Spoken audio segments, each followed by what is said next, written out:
And welcome to this week's edition of NCompass Live. I am your host, Christa Porter, here at the Nebraska Library Commission. I'm your host and presenter this morning, actually. NCompass Live is the Commission's weekly webinar series where we cover a variety of topics that may be of interest to libraries. We broadcast the show live every Wednesday morning at 10 a.m. Central Time. But if you're unable to join us on Wednesdays, that's fine. We do record the show as we are doing today, and it will be available for you to watch later at your convenience. And I will show you at the end of today's show where you can access all of our show recordings. Both the live show and the recordings are free and open for anyone to watch. So please do share with your friends, family, neighbors, colleagues, anyone you think might be interested in any of the topics we have on NCompass Live. For those of you who are not from Nebraska, the Nebraska Library Commission is the state agency for libraries, so similar to your whatever state library. So we provide consulting and training and resources and databases and grants for all types of libraries in the state. So you will find shows on NCompass Live for all types of libraries, public, academic, K-12, corrections, museums, archives, historical societies, anything and everything. Really, our only criteria is that something to do with libraries. We do bring in guest speakers from across Nebraska and across the country to do presentations in NCompass Live, but we also have a Nebraska Library Commission staff that do presentations as well. And that's what we have today. Today you have me, both hosting and presenting for you.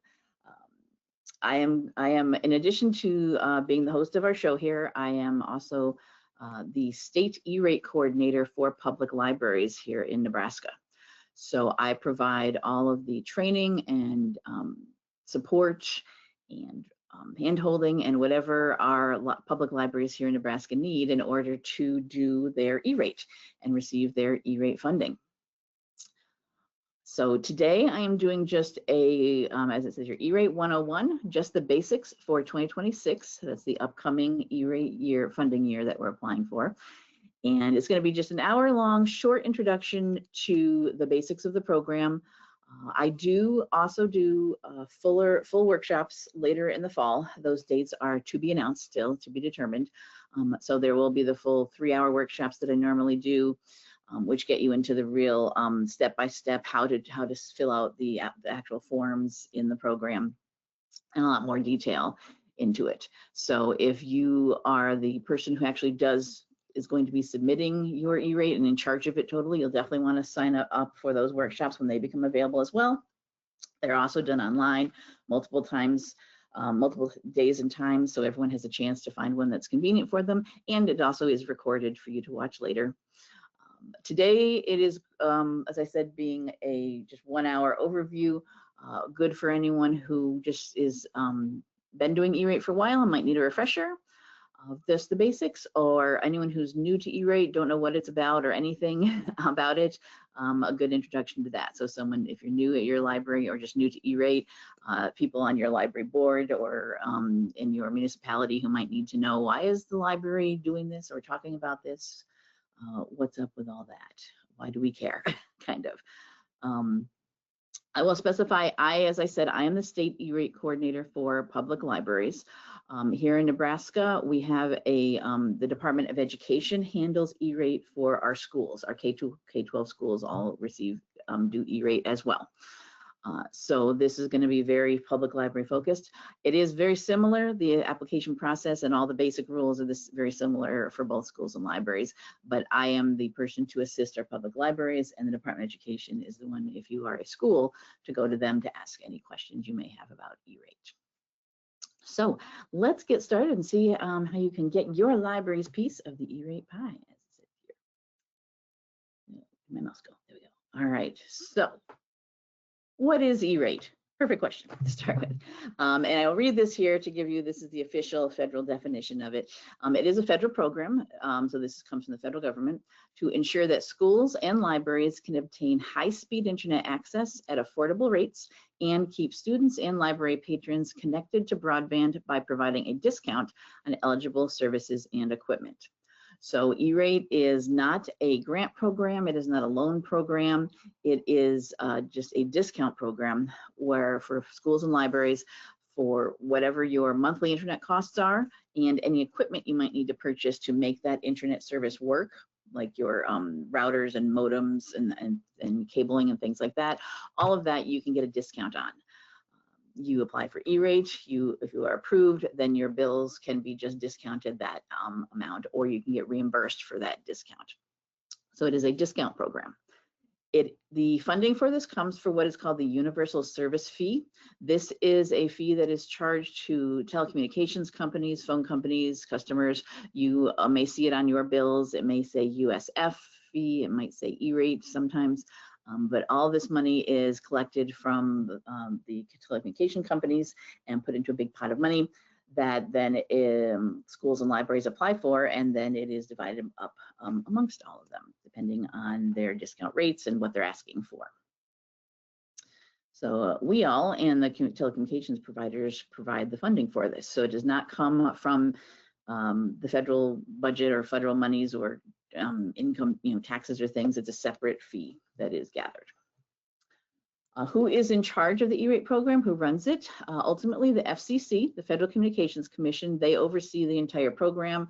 They set the rules and policies. So they will say, here's what we want to have done in E-rate. And they created a not-for-profit corporation called the Universal Service Administrative Company, or a USAC. You'll hear me say USAC a lot today. That's mostly who we talk about. That is who we deal with directly. They are responsible for actually the day-to-day running of the E-rate program. They also actually run 3 other programs. There is a discount program for healthcare providers, for low-income individuals, and for high-cost areas in the country. So there's actually 4 different programs that USAC runs to help lots of people and hospitals and schools and libraries to be able to afford good, fast internet service. The specific section of USAC that we deal with is called the Schools and Libraries Program, SLD. So that's the subsection specifically for E-rate.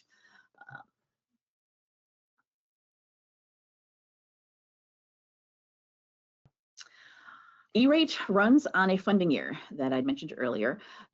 So every time you're applying for E-rate, you are thinking to what is the next funding year that I can apply for.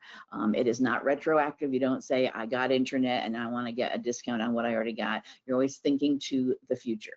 So right now you are applying for the 2026 funding year. The funding year runs from July 1st of whatever year through the June 30th of the next year. So right now you're thinking about, I want to get a discount from July 1st, 2026 through June 30th, 2027. So those are the months that you would be applying for now. The current year we are in right now is funding year 2025. So we are in the middle of 2025 right now. That started on July 1st this year and goes through June 30th of next year. And those applications have already been done and applied for and approved, and the libraries, schools and libraries are receiving their funding. So who can apply? Schools and school districts, as I mentioned, which our Department of Education handles, and libraries and library systems. So if you have a library system with multiple libraries that work together or have multiple branches, everyone is eligible for it. The main criteria that USAC, the FCC has designated to look at to see who can be eligible for this is that they must be eligible for LSTA funds. LSTA is the Library Services and Technology Act funding, comes from IMLS, the Institute of Museum and Library Services.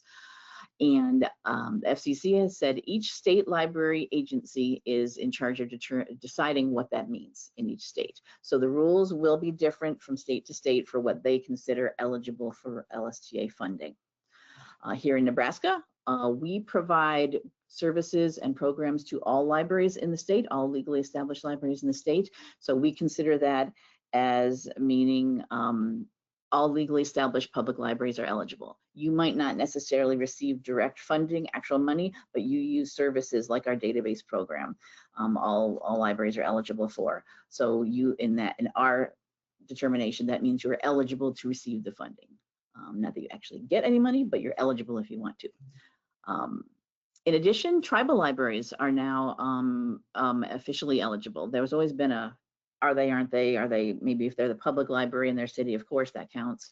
But now specifically tribal libraries designated by tribal council are eligible. They do not have to follow this LSTA rules. It's just if the tribal council has set up a public library, it is eligible. In addition, if a college or university tribal library also serves as the public library in that community, that college university library is eligible.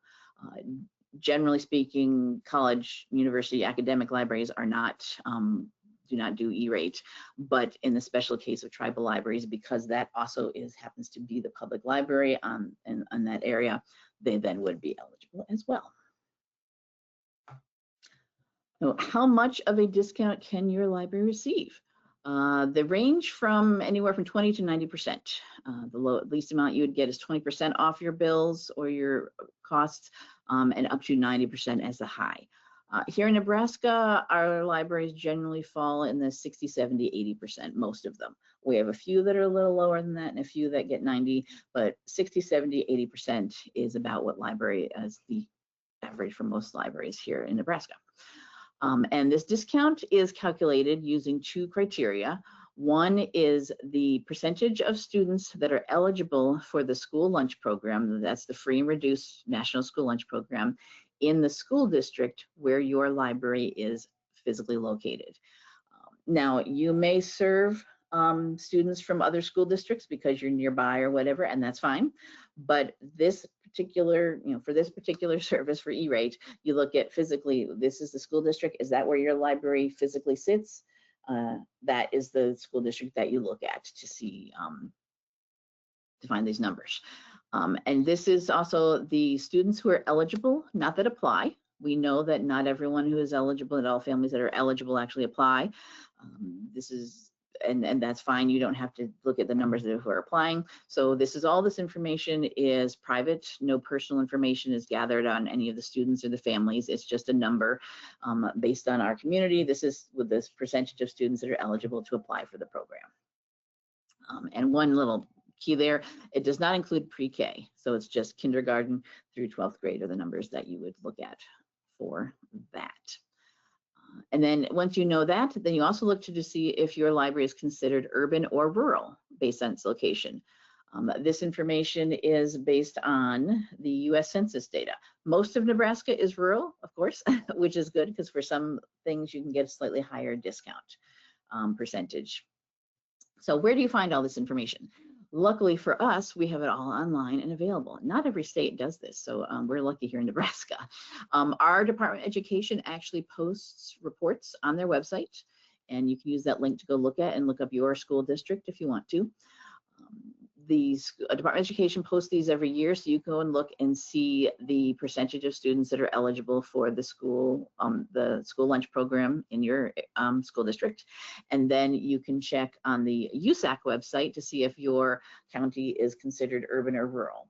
And USAC uses census data for this, their urban or rural determination. So it's based on the most recent full census, the 2020 census. If your population is equal to or above 25,000, you're considered urban, and rural is everything below that. That is not an urban area. So as you can see, if you know the population for generally for the state, most of our areas are considered rural, except for our major cities. And I will mention here while we're looking at this slide, there's no need to don't try and write down these long URLs that I've got in here. You will have the slides will be available when the recording is posted afterwards. And these links are all on our E-rate website as well, that you can get to them from there. So don't try and write down these long URLs. You'll have access to them later.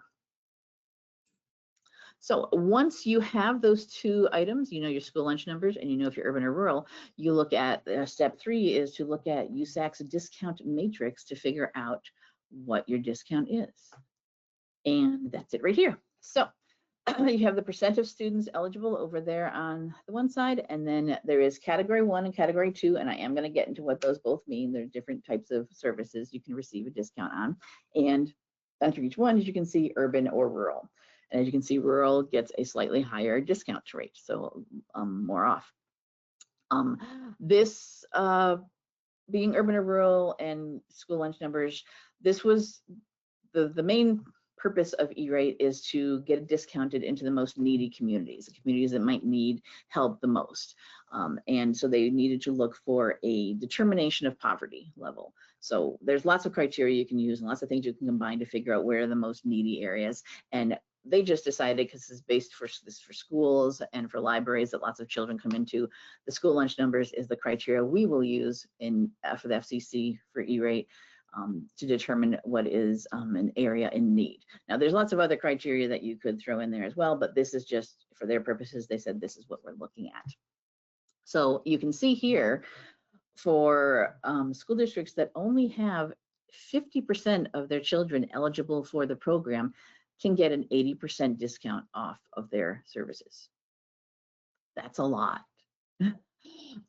So this is something I always tell libraries who are doing E-rate for their first time or trying to convince someone who's never heard of it before, why are we doing it, to look at your discount rate and see how much you can get off, how much you'll save, how much money you'll save. And this can definitely bring people over to saying, well, yeah, you should, if we can get 80% off on our bills, then we definitely need to be looking into this program and following through and keeping up on all of our forms and everything. You only need to have 19% at, well, 1% at a minimum of your children eligible to get 50% off in our rural areas. So, and as I said earlier, most of our libraries fall between around 60, 70, 80%. So that is how much you can receive off of your E-rate. All right, so don't forget, if you do have any questions, type them into the questions section of your GoToWebinar interface. I've got that open over here on my other monitor, and I will grab your questions if you have as they come in.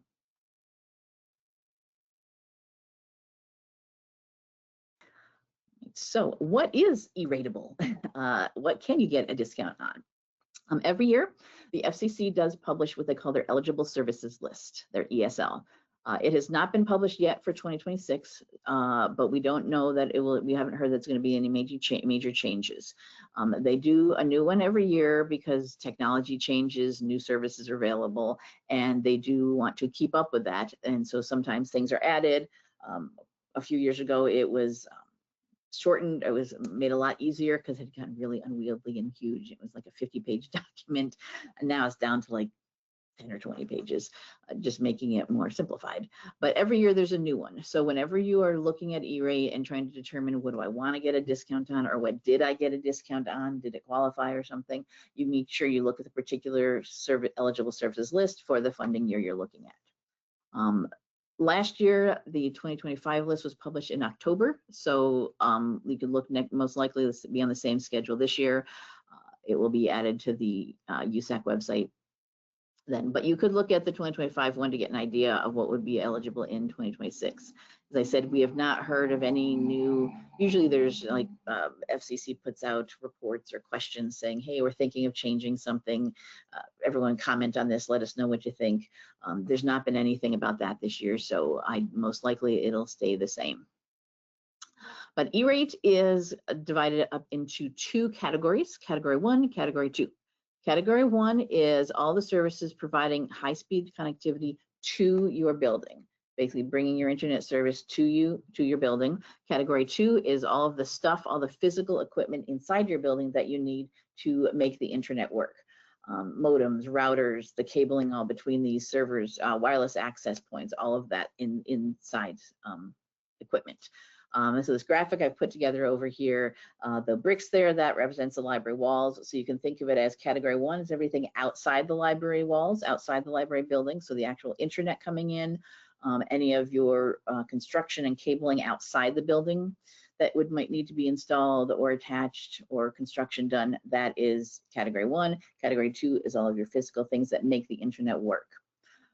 Devices that you use to access the internet, your actual computer, your smartphone, your wireless printers, all of those are not eligible for E-rate. E-rate is about the service, the internet service, and getting it to the library and making it work. The actual devices you use are not E-rate eligible. Category 1, there's no limit on how much funding you can get. It just depends on what your bills are, and then you're discounted off of those bills. Category 2, there is a budget that you would look at, a specific amount of money that is you're given, that you are allotted to use to purchase and upgrade these this equipment. And I'm going to get more into more detail about that in a few slides. So category 1 is pretty much anything that gets high-speed internet to your building. These are just some examples: cable modem, DSL, fiber, wireless internet. Now this wireless means getting it to your building, not the wireless that's inside the building. It's just a way of getting it. So basically, and this is not every type of connection, this is just some of the most common examples. So anything that gets you high-speed broadband is category 1. Also under category 1, I'd mentioned construction and the cabling outside is something called special construction. If you do not have fiber, if you do not have fiber internet to your library building yet, you can get a discount on the construction cost to bring that fiber to your library. So any planning involved in this, any actual construction, digging trenches, laying cables, whatever needs to be done to bring that fiber connection to your library. So this is specifically just for fiber internet. If you don't have that, you can get a discount on this work. You would want to, of course, naturally you'd want to have this working as of July 1st of a funding year, so that as soon as the funding year starts, your internet is fiber and you're starting to get your E-rate discount. So construction would have to be done before that, of course. So you can receive these discounts on the construction that happens up to 6 months before the funding year starts. So starting January 1st of a year, they can start working under construction anytime that spring, and all of those costs are covered, even though that actually happens before the funding year started. It was related to getting the internet working as of the funding year. E-rate also has what they call a state matching fund for special construction. This is a special program where if a state entity has come up with additional funding to help cover the costs of the construction, E-rate will increase the discount rate. So as I mentioned earlier, your discount rate is a certain amount, is like 50%. So E-rate covers 50%, but then you're responsible for the other 50%. If a state comes up with funding to help cover some of that extra 50% cost, E-rate will then bump up your discount rate from, for example, from 50% to 60%. So then E-rate covers 60, and you and the state will cover the rest of it. Why am I mentioning this? Because we have this program in Nebraska. If you do not have fiber to your school or library or school, the Public Service Commission was budgeted $1 million to help libraries and schools get this fiber run to them. Originally, it was a 4-year program, a 4-year pilot program, but in 2023, they changed it and made it an ongoing program. There is no end date, and they also removed that 10% cap. Originally, there was the Public Service Commission would only cover an additional 10%. So, for example, if you had a 50% E-rate discount, Public Service Commission would cover 10, E-rate would cover another 10, then you'd still be responsible for the other 30%. Now they will cover everything that E-rate doesn't cover. This is the URL to go to apply for this funding, and I can help you submit all those forms and everything that goes on with that. So to give this a little, to explain better the actual money here, for example, if you have a bid from a provider who will run fiber to your library, and it's going to cost $100,000. Now, I'll tell you right now, so far, none of these have cost this much. This is just nice round numbers for demonstration purposes. But if it is a $100,000 project and you have an E-rate discount of 50%, E-rate will cover 50,000 of that. Then the other half is 50%, 50,000. E-rate will bump up to another 10% because we have a state program. So E-rate actually will cover another 10,000, and then the Public Service Commission will cover the rest, the other 40%. That makes your responsibility $0. Your city, your library does not have to pay anything for this special construction. So $100,000 project, $50,000 through E-rate, another $10,000 tacked onto that because we have state funding, and then the 40% from the state Public Service Commission. So if you do not have fiber to your library yet, look into this, reach out to me. I can talk to you more about it, and you can have it run. It maybe it's up to like the highway near the city, your village, but it needs to be run to your building. It might be in town, but it needs to be run to your building. All those costs can be cost nothing to your library or your city.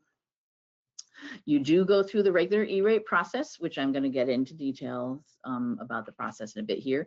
There's the first form that you'd submit right now looking for a provider to do this. Then which internet provider has fiber and will run it to your building. Then you submit a separate application to the Public Service Commission. So you're doing E-rate forms and then one Public Service Commission form. The deadline for this is usually December of the year, December 31st of this year to get started on this. But I will tell you, they give extensions. We've had libraries apply for this later in January or February, and that's okay. But try to do it by December. Then in January, the commission will start reaching out to let you know with a letter. There'll be an email with a letter attached saying that you've been approved and how much funding they will provide. And then you submit that to USAC to let them know that you've been given the state funding, so they know to add that extra 10% onto your discount. So special construction, if you don't have fiber, look into it, reach out to me for more information if you want to do that. Any questions about anything I've mentioned yet about the fiber? All right.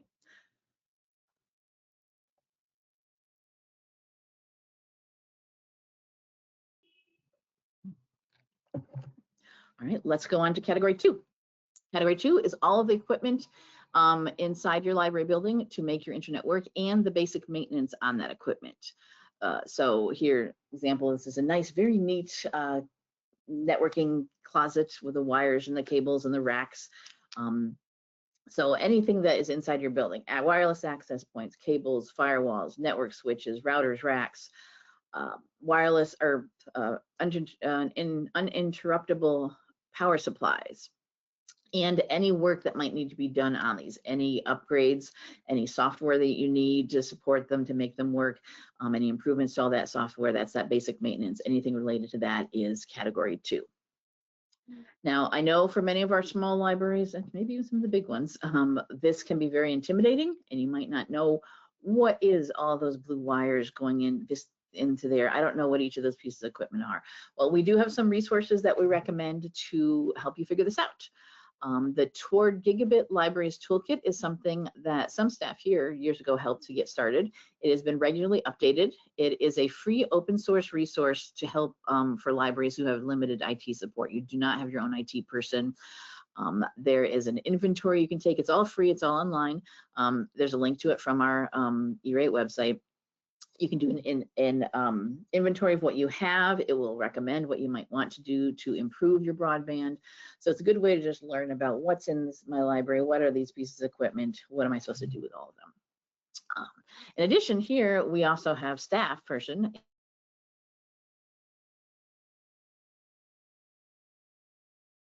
Support person here at the commission. He is our person who can work with you on this, either using the toolkit or just coming out to your library, work with you online or in person to figure out what do we have, what is in the building, what can we possibly, what needs to be updated. So he is a person, that's his job here to help our libraries figure that all out.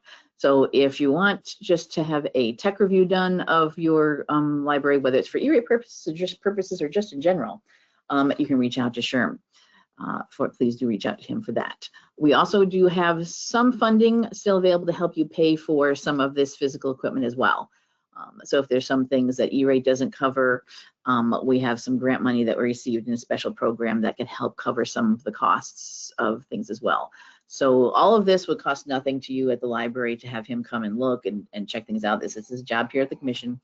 And then we would figure out what's the best route for you to go to either get E-rate discounts on it or get it through our special grant program.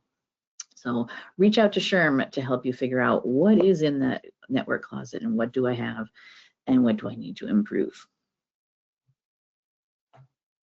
Now, I mentioned earlier, category 2 funding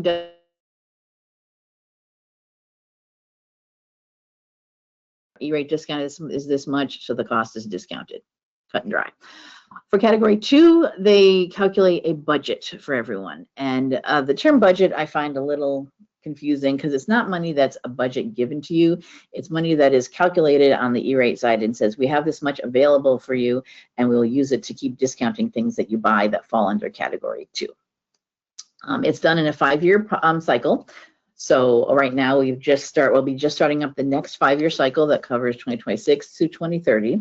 Once the year is over, you have funding to use for those 5 years, and then it's done. It doesn't roll over to the next year. So anyone who was in the first cycle, it wrapped up as of funding year 2025.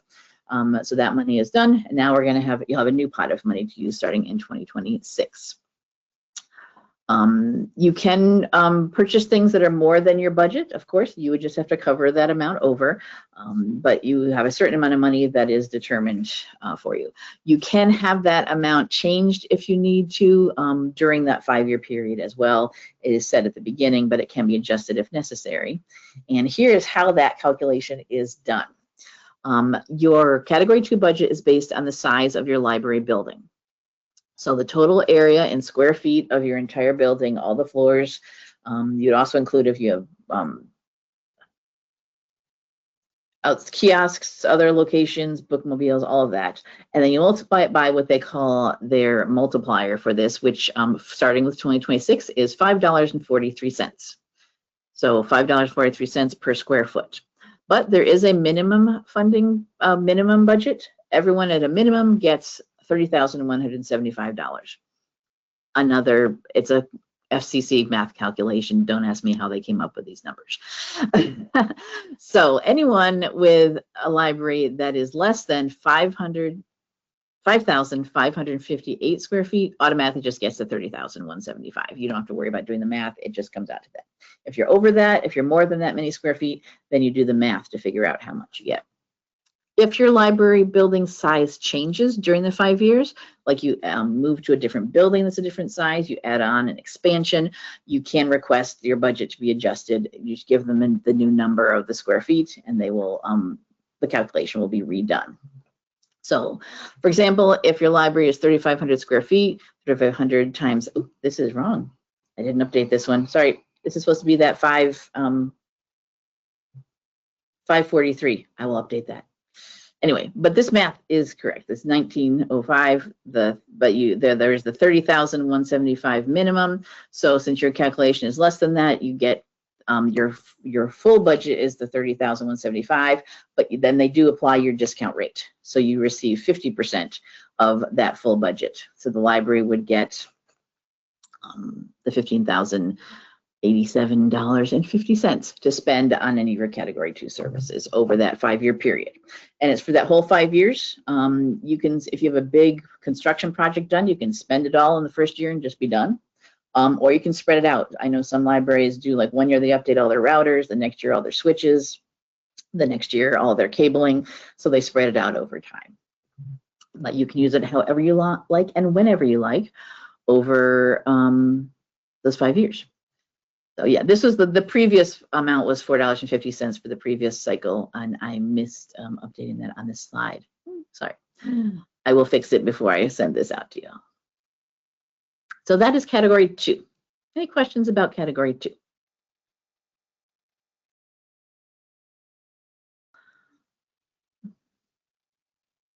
And Sherm is here with us. Actually, he's attending today, and he just did comment, and this is a very good tip, that some libraries have gotten partial category 2 discounts on firewalls, which can be very expensive. And that's true. Yes, firewalls can be very pricey and may put you, out of wanting to do it.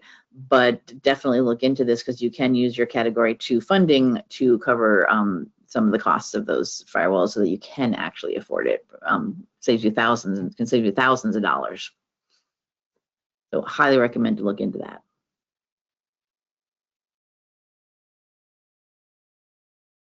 Because firewalls is something that special grant funding I mentioned does not cover. So you need to go to E-rate for that. All right. A couple other things that are related to all of the E-rate, the full E-rate program. You do need to be in compliance with SIPA. That's the Children's Internet Protection Act. This is about having filters on your computers to protect minors. There's a lot more detailed information about this on the E-rate website. It's a very not too difficult thing to do. You have to have an internet safety policy. You probably have something like that already. Don't do anything legal on our computers. Don't hack our computers, that kind of thing. You have to have a technology protection measure. That's the actual filter itself. And you have to have at some point had a meeting or a notice saying, hey, we're doing this at our library. That could have been done 20 years ago when you first did it. It's not something you have to do regularly. You can use any sort of filter you like. It can be your own that you use. It can be something your provider, your internet service provider provides. There is no list or rules about what it has to be, and there's no list or rules from the FCC or E-rate or federal government about what has to be filtered. It's done based on your local policies. So just that you just have to have one. We do offer something here now that SHRM has set up as well, a free option for libraries who need a filter on their computers called DNS filter. It will make you SIPA compliant for E-rate and anything else. Any federal funding, if you receive any federal funding that helps provide internet service, then you need to be in compliance with SIPA. Your library needs to be in compliance with SIPA. So if you receive a grant from IMLS for buying new computers for internet access that connects to the internet, you've got to be SIPA compliant to get that funding. It's also good for just regular cybersecurity protection too. Even if you're not looking to get E-rate funding or federal funding, it's just good to be secure. And this is a free option. We cover all the costs, and we cover for SHRM to come. SHRM will come and talk to you about it and get you get it set up and installed and whatever needs to be done. And we'll monitor it and keep an eye on it for you.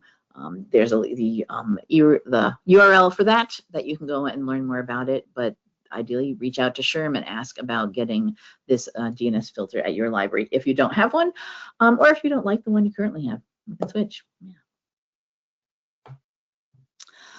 Something else that covers that is for the whole program is document retention.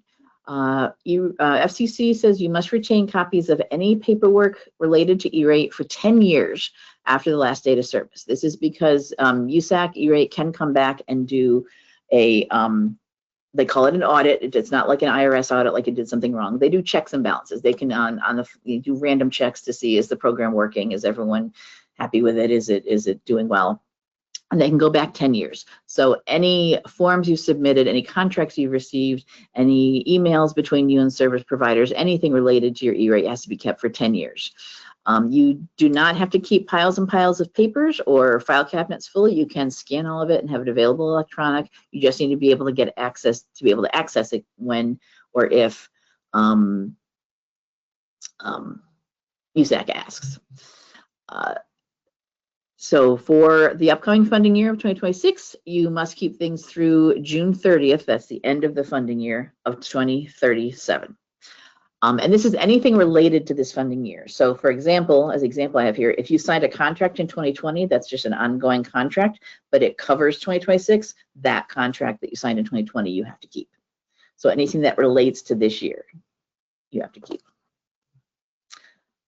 SHRM has a comment about firewalls. If you don't have a firewall, get DNS filter for cybersecurity. If you can't do firewall, if that's still out of your reach, highly recommend DNS filter for cybersecurity, big exclamation mark. And I will mention, he does also have on this on his website there, he did an NCompass Live all about cybersecurity and filtering. So there's a recording of that session that you should definitely go and watch if you're interested and want to learn more. But you can also just call SHRM and say, help, tell me what to do.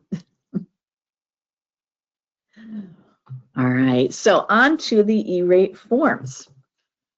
Anybody have any questions about the basics of how the program works? As I said, we're going through this quickly. We probably will go a little over our hour because there's a lot to go through, but it's all being recorded. So if you do need to take off and you can't stay for the whole time, that's fine. We'll just go a little over, most likely. And we're not going to go into how to submit all of these forms step by step. That's for the full training that will come later in the fall. Today, I'm just talking about what these forms are for, and as I said, the very basics for them.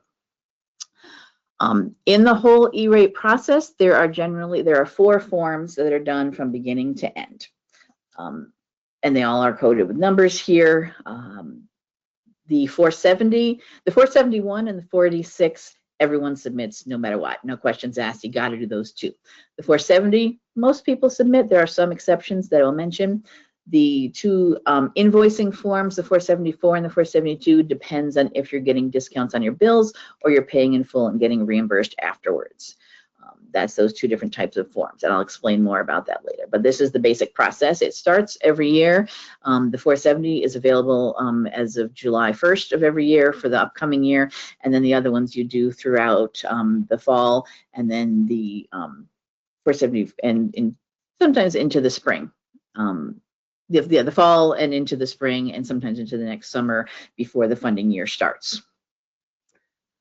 There is one other form that you would only have to do once and only for special case, the 498. This is if you are paying your bills in full and then getting reimbursed after the fact. You need to provide USAC with your banking information.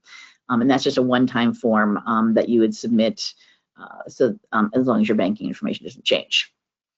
So it's not part of the regular process every year. Do that once and then you're done. All the other forms are an annual thing. Every year you go through the process. It's an every year ongoing thing, like paying your taxes. You gotta do that. You gotta do your taxes every year. You do E-rate just as a cycle every year. All of these forms are available and are submitted and handled through the E-rate Productivity Center. EPIC is the acronym. And that is an online site where you go to submit all your forms, to answer the questions, to check on the status, to respond to USAC questions, to ask them anything. They recommend you use Chrome or Firefox browsers for this, not, what is it now, Edge or Safari or anything else. It will work, but don't. Things have not worked on those. So it's Chrome or Firefox. And that is the basic USAC website. There we go. And here's the main page when you go to usac.org/E-rate, E-rate.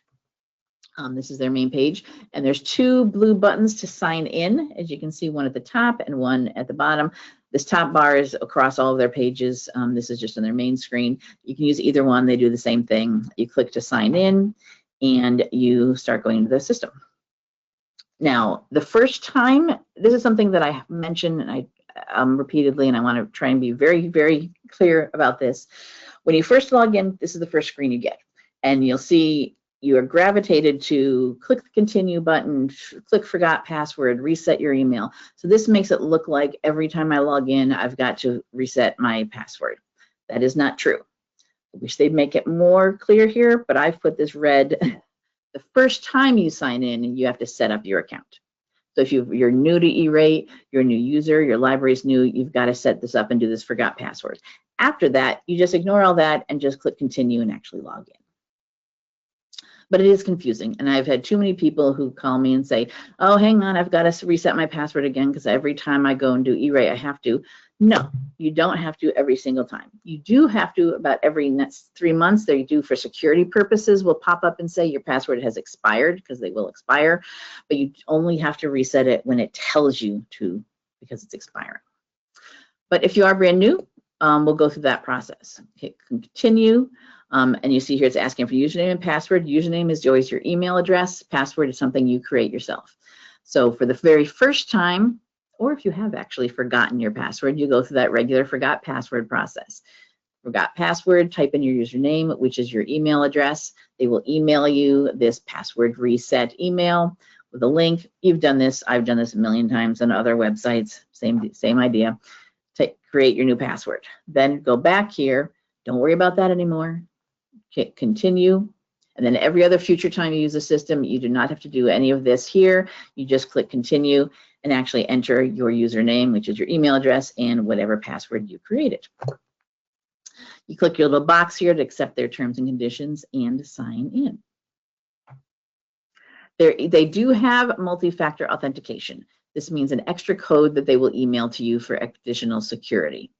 So it pre-fills in your email address. You just say, yes, please send me that. And then it says, here's where you can enter that password. Pop over to your email, find that email, one-time verification code email with the code. This is only good for 10 minutes. I recommend once you've used this code, go back to your email and delete this message. You can't use previous codes.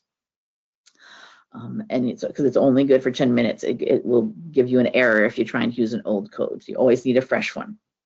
And that's what I do. As soon as I log in, I immediately go back before I even do any of my work in Epic, go back and delete that email so it's not even in there anymore.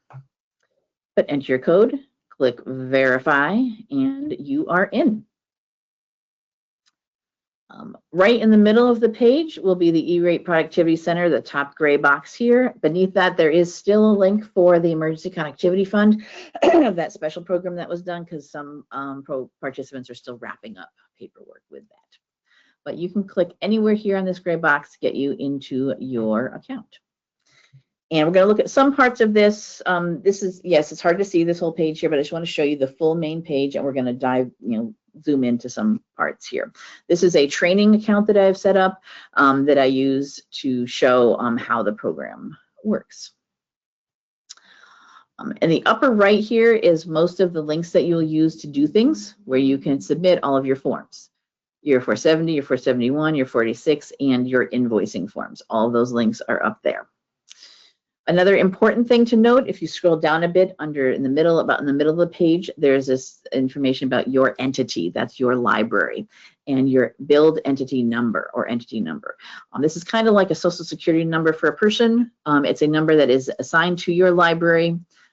When you first join the program, it always stays with the library no matter what staff come and go. And that's something that E-Rate and USAC will ask you for oftentimes. Provide your build entity number, and that's where you can find that. At the bottom of the page is where you can look up any E-Rate forms you've ever submitted in the system. So if you're wondering, did I do a particular form? Did I remember to do this form? Or what did I submit last year so I can look at it? You can look up any forms that you've done here, 470, 471, 486, and then choose your funding year, and then it will bring up all the ones you did. And in this example, I've got 3 forms from 2024, and their status over here is what to look for. Certified forms are ones that you've submitted and are done with. Incomplete, you started the form, but you still have to finish it. You didn't finish and actually submit it. So if you see something that says incomplete, you've got to go back in there, click on the nickname over here, and finish that particular form.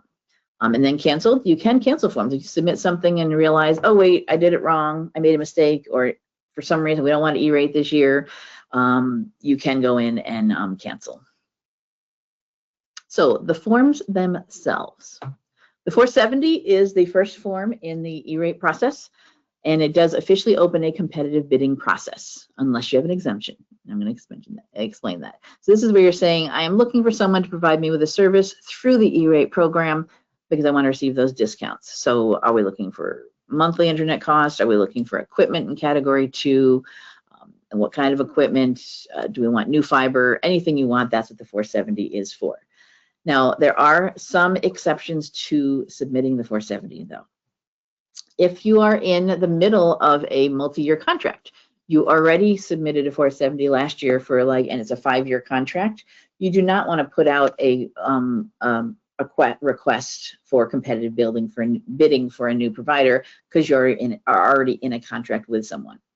So when that contract is still in effect, you skip the 470 for all the years of that contract, and you just jump to the second form, the 471, which is where each year you say, yes, we're still getting it, we're still with this provider, we still want to get our E-Rate. So you would not do new 470s all the years of that contract. Once that contract is over, then you would do a new 470 to start up a new contract.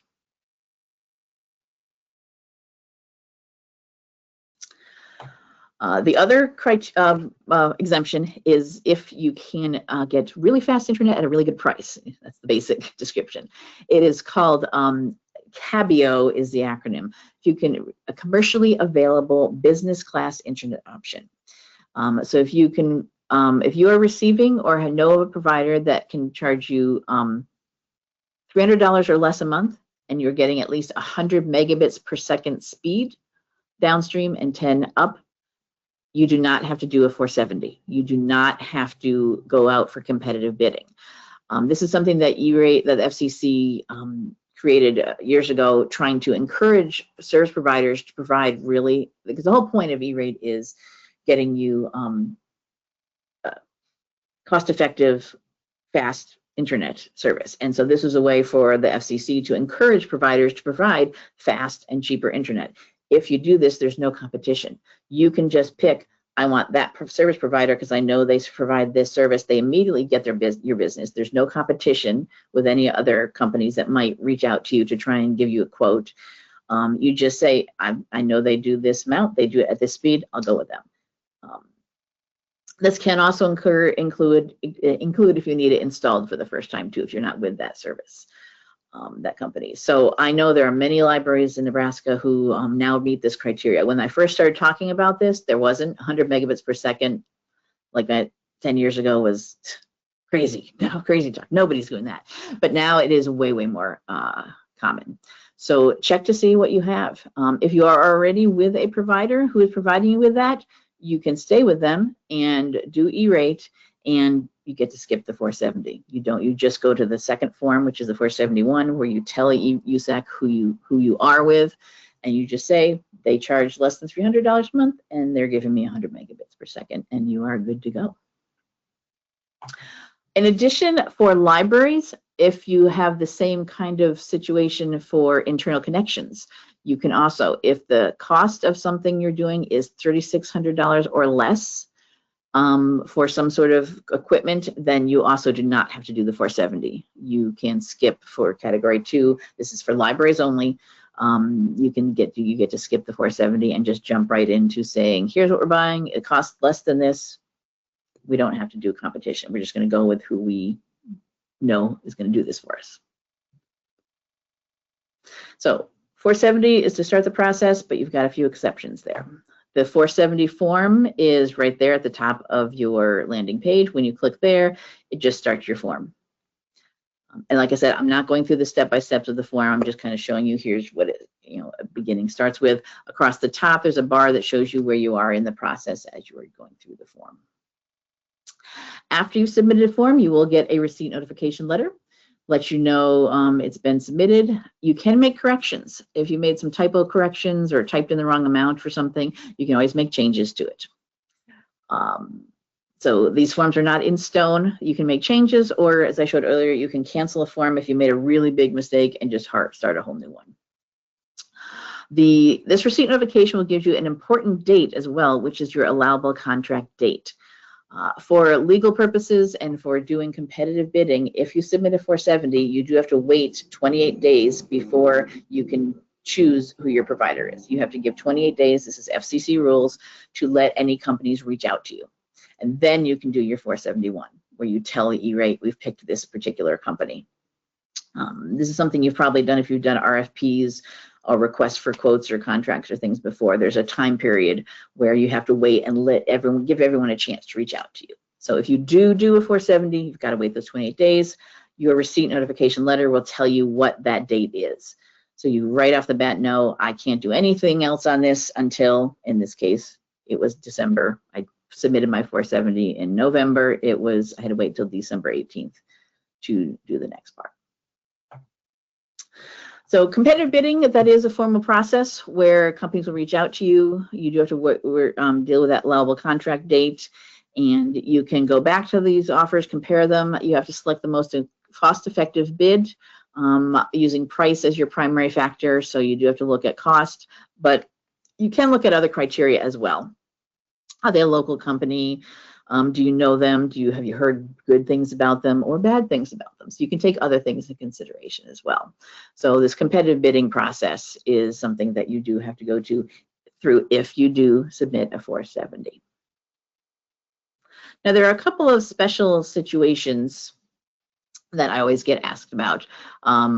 If you have a current contract already with somebody and you're doing E-rate for the first time, can you apply for E-rate? Yes, you do not have to start a new contract necessarily when you do E-rate for the first time.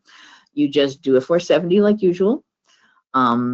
If you don't meet that exemption, wait 28 days and then use your existing contract as one of your bids. So your current company doesn't have to put in a bid to get your business again. If their current contract counts as that bid. And you compare it if you did receive any other bids. And then if the existing contract is a winning bid, then it's now eligible for you to get E-rate on. One criteria you can use in your evaluation when you're doing competitive bidding is, are they a current, do we know this company already? And that can be very, high importance to you. And so ideally you could end up saying, of course, we're going to go with our current company. So if you have an existing contract, you do not have to cancel it and start a new one. You can use a contract you currently have and jump right into E-rate. What if the city pays for the library's internet? The library doesn't actually pay at all. That's okay too. You would just use cost allocation. E-rate only covers the library's use of the internet. So you just have to know how much of the city's full internet bill is used by the library. There may be something that is actually in the contract or in the information you get from the provider that says this much is for the library, this is for the fire department, this is for City Hall, and that's the library's portion. You just get an E-rate discount on that amount. You only put that as the amount you're paying for the library. You might have actual statistics. You can do a guesstimate. It's whatever works for you and your service provider. But then you just apply for the library's use, not the fire department or the City Hall's use.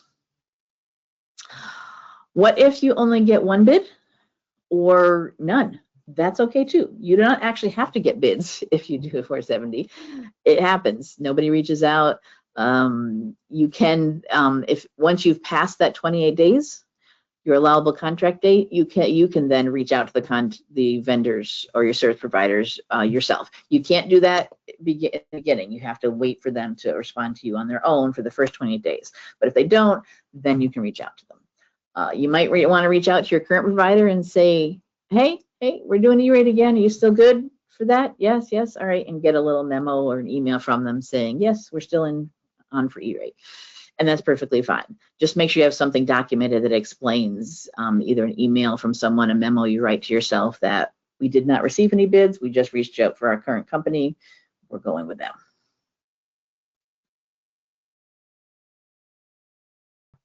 So once that 28 days is over, you close your competitive bidding process.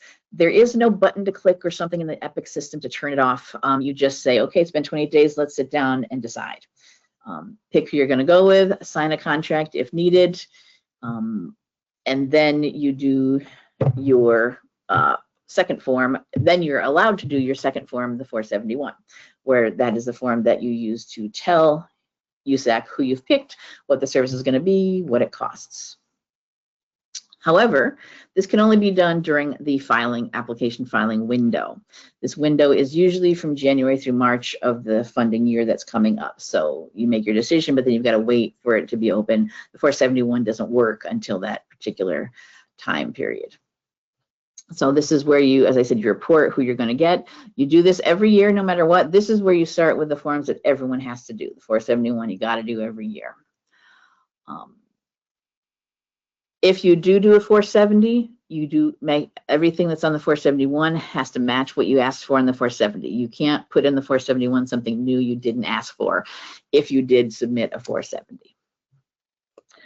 If you meet that CABIO or any of those exemptions, this is where you start the process. The exemption of either having a multi-year contract, being in a multi-year contract, or having a service that is $300 less and 100 megabits per second. So as I said, you wait those 28 days. I'm mentioning that a lot, I know, because some libraries, if you go early, you will get denied. You will not get your E-rate discount. So do not do it early. Wait those 28 days. Sign a contract or have a contract in effect and wait for that filing window. Usually they announce when the filing window is available in a December news brief. It's an email email newsletter from USAC. It's also just on your main landing page up here, 471. Same as the 470. There's a lot of repetition in this program, I'll tell you. You'll get a receipt acknowledgement. You can make changes if you need to using this if you've made some mistakes, or if you made some big mistakes, we can do a cancellation and you can put in a new one. After your 471 has been submitted, it goes into application review. Application review, where USAC team looks at it and decides if they're going to be approved or not. But let me ask, anybody have any questions about the 470 or the 471 before I jump into application review? Type into your questions section.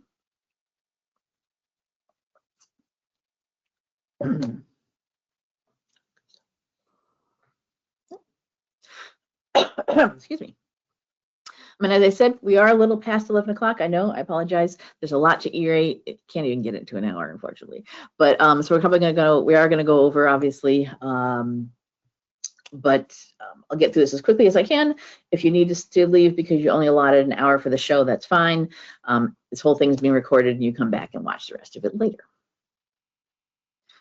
So on to application review. Program Integrity Assurance, PIA, is the area as the department in USAC who handles this. So after you do your 471, they're going to double check it, make sure everything's correct. They might have questions. You'll receive emails saying there's a question for you in your Epic account. Log in there and see what we need more information about. If you receive any of those, I sometimes am notified of that and I can help you answer the questions. I don't always get notified. If you get one of these and you're not sure what they're asking for or how you're supposed to answer, reach out to me and I can help you respond to their questions. After all of that has been done, they've answered all your questions, they're happy with your answers, then you receive your Funding Commitment Decision Letter, FCDL. This is where they let you know if you're funded or not, if there's more they need to do, or if they cancel the application for some reason of discussion with you. You might receive more than one. If you did both a Category 1 services and Category 2, they get reviewed separately, so you'll receive one for each of those. So keep an eye on your emails. This is an email that is sent to you that has, it says Funding Commit Decision Letter is available for whatever library name, and there is a spreadsheet, an Excel spreadsheet, and a PDF attached. The email itself is just a form email saying, attached, thank you for submitting, attached is your decision. You got to open up that PDF to see what they said, to see if they accepted, approved it or not. It also tells you in the email what are your next steps to do. Make sure you're compliant. The next step is submitting that 486 form, deciding how you're going to be invoiced, how you're going to get your discounts, etc. If you open up this PDF, then you see, in this case for this school, which had a big application, school district, total committed 51,000. Yes, it was approved. There's more pages to this letter, but that's the basics. Then you know, yes, we've been approved. It also mentions in the letter your next steps, doing your 486. So when you get this funding commitment decision letter, look at that to see if you've been approved or not. Here in Nebraska, we do really well. 99% of our libraries get approved. We really don't have a lot of problems with our applications for our libraries. So unless you've done something really bad or applied for something really delayed or late, missing deadlines or anything, we're doing really well in Nebraska. So after you receive your funding commitment decision letter, the next thing you do is your 486. This is the third form in the process. And this is where many libraries lose it in the process, as in they receive this notice saying, yay, you've been approved. And they think, yes, I did it. I got my E-rate.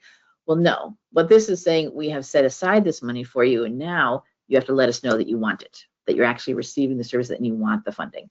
Situations have changed sometimes. Costs might have changed drastically. For some reason, maybe you just aren't able to get the fiber installed, so you have to just cancel the whole process, and that's okay. But you have to let them know before they actually start being able to discount you. And that's the 486. There is no specific time you need to submit this. Like the 471 is only during the application filing window in the beginning of the year. You can do this as soon as you get that funding commitment decision letter. Immediately sit down and do this form. There's no delay. You don't have to wait to get anything or do anything. Just do it.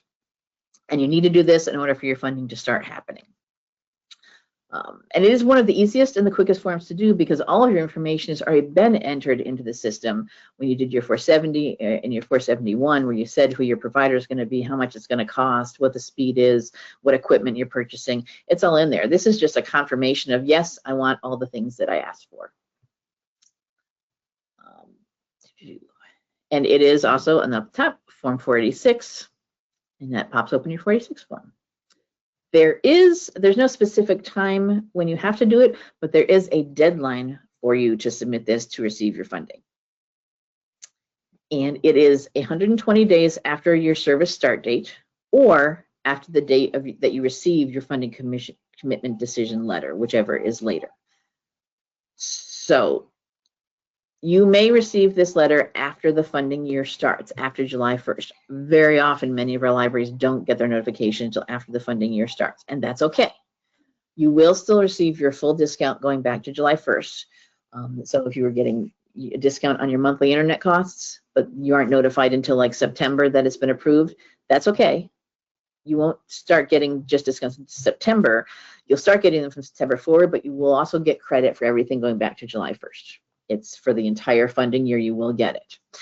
They just have so many applications to go through. Sometimes it takes longer to respond to all of them. But there's a deadline to get this form in and to get your full funding. If you submit it late, you don't lose out totally. They do start deducting however many days late you are if you get your 46 in late. So if you get your funding commitment decision letter before the funding year starts, before July 1st, the deadline is October 29th every year. It's just how it matches up. If your letter is after July 1st, it's 120 days after whatever the date of your letter was. So you just have to do the calculation yourself there. This deadline in October, I do start reaching out to libraries to remind you. I do keep track of this. I keep an eye on this for all my libraries in Nebraska, and I will proactively send you an email saying, hey, deadline's coming up. You got your decision letter, funding commitment decision letter. You need to do this form, and I will proactively send out emails, usually at the beginning of October, doing reminders of this. I did it a little earlier this year. I was noticing some libraries were having concern that they weren't getting their discount yet. And I said, well, that's because you didn't do the 46 yet. So I did do that a little earlier this year. But I always keep an eye on this and remind you. I can track and see where you are in the process and what forms you have submitted or still need to submit. After you submit it, you and your service provider will get a letter sent to you letting you know that it's been submitted, and the service provider letting them know that you've done this so they can start working on your discounts, giving you a discount on your bills, or just giving you the service so that you can then get reimbursed for it.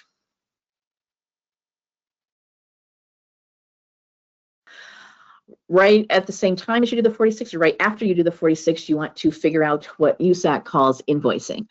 This is just determining how you're going to receive your discount. And you have two choices for this. We highly recommend choice one, which is the service provider invoice option, which is form 474. Service provider invoice, they love, libraries, they love their acronyms. SPI form is what it's called. This is where you automatically receive a discount on your bills. So you don't have to pay anything in full, you don't have to pay anything up front. Your service provider submits this form. You do not. They provide this to submit this form to USAC, and then USAC reimburses them for the amount they're discounting you. Service provider always gets paid in full, just part from you, part from E-rate. This is the easiest option for our libraries for applicants. So we highly recommend if you can talk to your provider and say, I want to have you do the discounting on, have you do the SPI form, because then you're done with your E-rate process at the 46. You said you want it. Now it's up to the service provider to contact USAC to be reimbursed for what they're going to discount you. Saves you at the library a lot of extra forms and work. So if you can do this, highly recommend it. However, sometimes it's not always a situation where it works out. You can't get a discount on your bills. The way the billing works with your city or your city accounting is just too confusing figuring out that discount. Your second form is the BEAR form, Billed Entity Applicant Reimbursement. In this case, you pay all your bills in full throughout the year, and at the end of the year, you submit your BEAR form, the 472, to be reimbursed. This is a direct reimbursement from USAC into a bank account. So if you're doing this, you have to make sure what bank account is this discount going into. Is it going to the city's bank account to reimburse them because they paid it? Is it going into the library's bank account to reimburse them because they paid it? Whatever bank account paid out the internet service is what this should go into. This one is the one you would submit. It also has a due date of 120 days after the last service date of June 30th, so October 28th, or 120 days after whenever you did the 46. Again, if that funding commitment decision letter is later, after the funding year starts, the 46, when you can submit that as later, everything kind of gets bumped. But just 120 days, count forward, and that's your deadline. Ideally, just do it as soon as you can. Then don't worry about the deadline. So if you are going this route, as I said, it is bank direct deposit into a bank account. You do need to do that form 498. This is a one-time form, as long as your bank information doesn't change. You do this once to give USAC your banking information. Very similar to doing direct deposit for your paycheck. Bank account number, routing number, your federal ID number, tax ID number for the city, etc. Basic information. This is in a different place because it's not one of your regular annual forms. You click on your library's name over here where it says welcome in whatever name. And then you got a whole bunch of options here, but you go to related actions and there will be a choice to create an FCC form 498. If you have, this option will only be there if you have not already done one. If you've already created a 498, they won't give you the choice because you've done it already. There's a different place to go in and update information. But this is how you can tell, did I already submit the banking information if that option's not there. If it is there and you do ever want to do a bear, you should go in and create it and get all that banking info in there. Now, the bear form, for anyone who's done this in the past, used to be in a whole separate system that they called their legacy system, but it has now, as of 2023, been put into the EPIC system. Finally, as of November 2023, all E-rate forms are in EPIC. It used to be, this one was just the outlier, still it's a separate area, but now everything is in there. It's all submitted through your EPIC system, but it is under EPIC E-rate invoicing is the link to click on. It doesn't have the number. I don't know why. So that's where you would go to then, if you are doing the reimbursement, to submit the reimbursement form to get reimbursed for your E-rate. After you submit your bear, you do get a notification, you and your service provider, so that everyone knows, and you will receive regularly quarterly reports and statements showing all activity, both whether it's bear for reimbursement or service provider invoice form. So if you are getting discounts on your bills, you will also get a report from USAC showing you how much USAC has given your provider, so that you can match up and make sure what the provider's been giving is the amount that they're discounting you. So it's always good to double check that against your bills to make sure everything is going through correctly.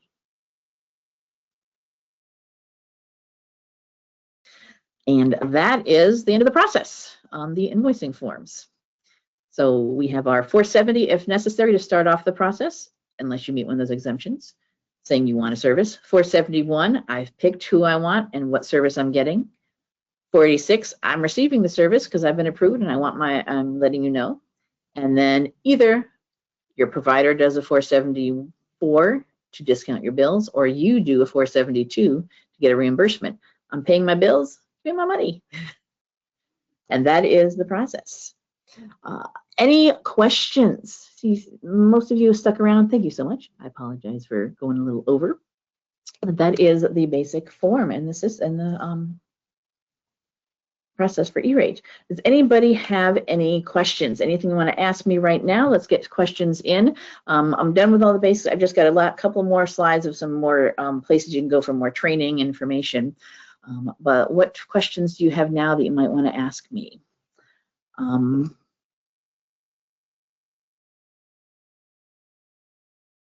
Okay, good question. As a new director, this is kind of two questions. How do I find out if our computers have filters or if we have E-rate? Well, if you're getting E-rate for your internet, your computers definitely should have filters because it's required. But sometimes things fall through the cracks. We know it's okay. To find out if you have filters, I would say reach out to Sherm. Contact Sherm and he can work with you to check and see if you have something already installed. If there's something through, oh, well, here's okay. Okay, so Sherm typed in, there's a test you can do to see if you've got a filter installed and working.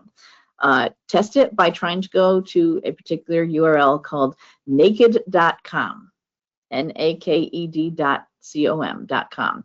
And ideally, if you can get to that, that's a problem.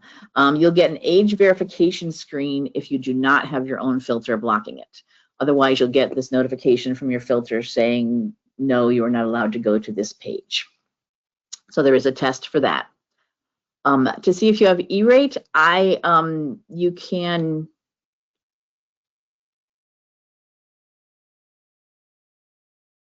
check, you can try and log into, you can try and see if you have an email address that is a general email address for your library, you can try and reset the password in the Epic system. And if it sends you it and lets you in, then you can check and see if you've got forms. On our E-rate website, I list all the libraries that receive E-rate, so you can check there. I can also check for you and see where you are in the process. I do that for libraries all the time.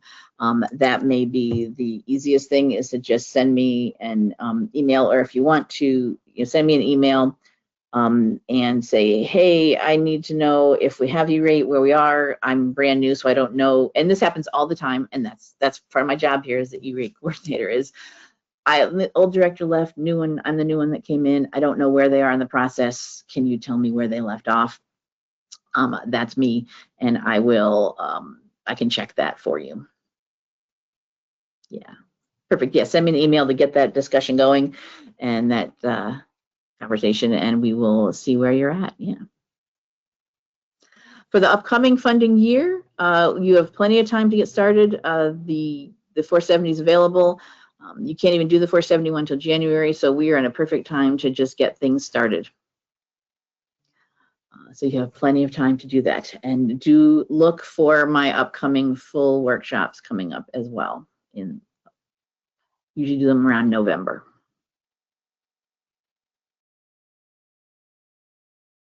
What other questions do people have that you want to ask of me before we wrap things up here today?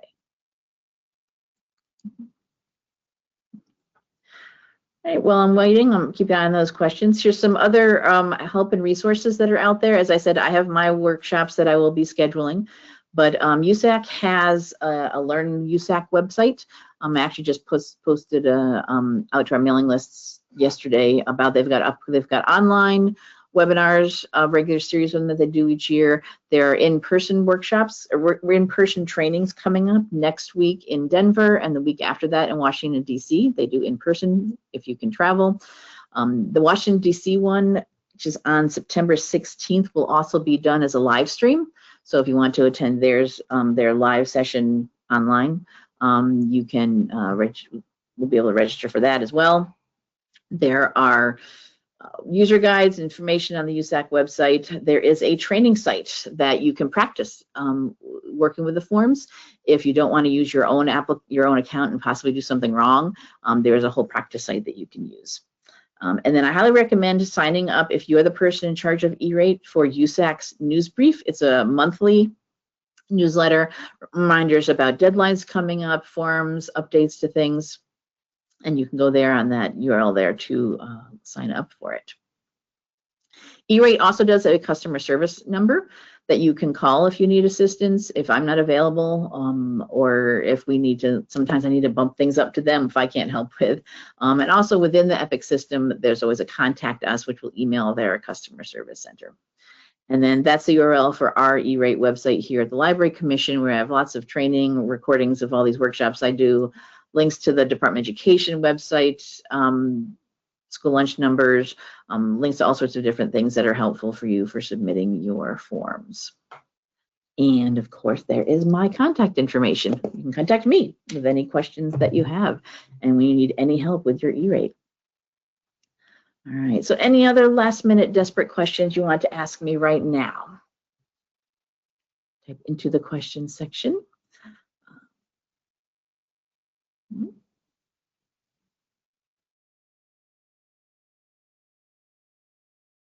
I can't see typing. All right. I think we will wrap it up for today then. Thank you everyone for being here. I'm going to pop out of my slides and do my show wrap up here. So here is the E-rate website that we have at the Library Commission. So you can see I've got information about the program, news items, training, previous sessions, and links to all sorts of different things related to E-rate. all the different forms that you can use here. I also have recipients lists, so you can see, as I mentioned, who's received E-rate every year. Here's our 2025 list if you're wondering who's getting it this year.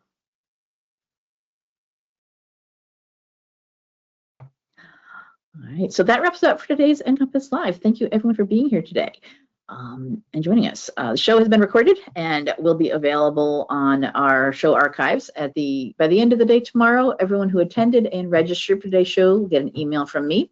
We push it out onto our mailing lists and onto our social media. We have, go back. There we go. We have a Facebook page for NCompass Live, where I post reminders. Here's a reminder to log in today's show, and announcing new shows, and when recordings are available. Here's a recording from the last show.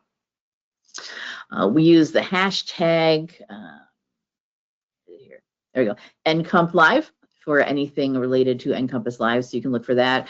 We post onto our Facebook here and onto the Library Commission's Instagram account too, so you can follow social media there. Our upcoming shows are here, but our show archives are here.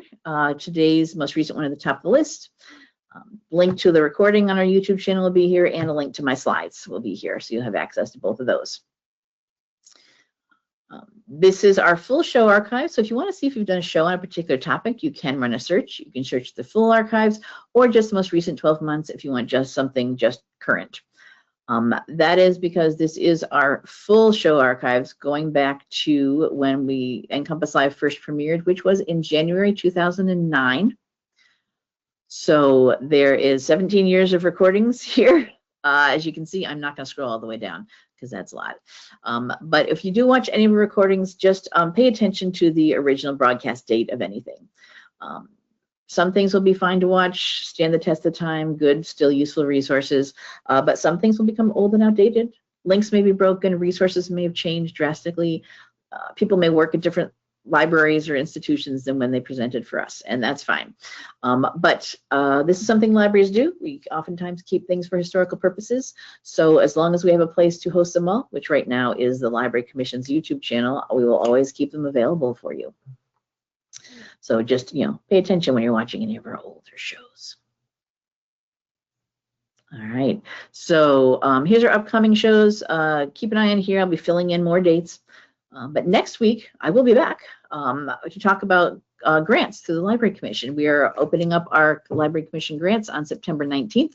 So if you're interested in receiving any funding for a program or project that you want here in Nebraska, and you are a Nebraska Public Library or state-run institution, you are eligible for our grants. So if you're interested in any of that, myself, Sally Snyder, and Holly Duggan, all here from our library development team, we will all be talking about the grants we have available for 2026. All right, so thank you everyone for being here, and hopefully we'll see you all on a future episode of NCompass Live.